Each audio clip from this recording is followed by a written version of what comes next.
de cette rencontre de la 19e journée de D1 Arkema à l'extérieur depuis le début de ce championnat de D1 Arkema 2023-2024. Et attention, Louane Joly qui va rentrer dans la surface, la frappe et la parade de Leron qui repousse du pied cette frappe. Pas mal de joueuses qui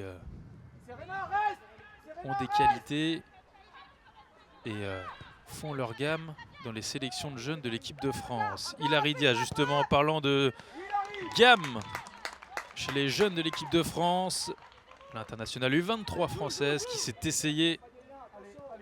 Et le coup franc pour Noémie Mouchon qui va le tenter directement. Et l'horizontale de Justine Leron pour dévier en corner. Peut-être sur ce corner, beauté encore une fois par Louane Joly, c'est au premier poteau, la reprise et l'ouverture du score de Noémie Mouchon, l'infernale Noémie Mouchon qui marque pour son 3e match de suite et son 8e but de la saison en D1 Arkema, 1-0 pour le Stade de Reims. Et c'est la mi-temps ici au stade Raymond Kopa. Allonge sur la tête d'Hilary Diaz et Laura Bourgoin qui en aura couru des kilomètres. Et Noémie Mouchon finalement qui récupère, pas de faute sur Laura Bourgoin.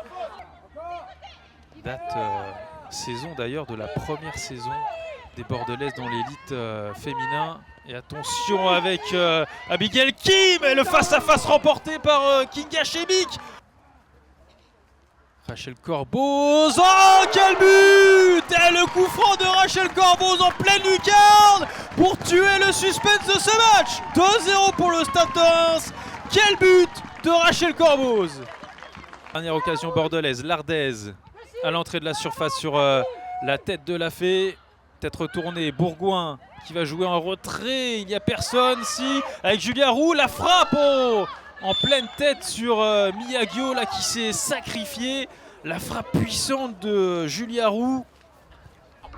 Il y a un protocole à respecter, des questions à poser par les soigneurs pour voir que la joueuse a bien tous ses esprits et bien consciente.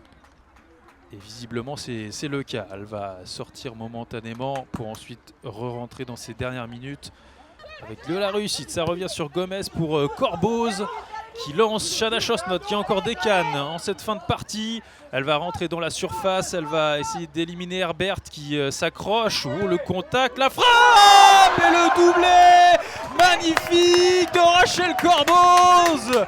Il y a eu un premier coup de canon sur coup franc direct, il y en a eu un deuxième. Quelle frappe du pied gauche de Rachel Corboz pour le doublé. Et c'est définitivement le score de ce match, 3-0 pour les Rémoises face aux Bordelaises.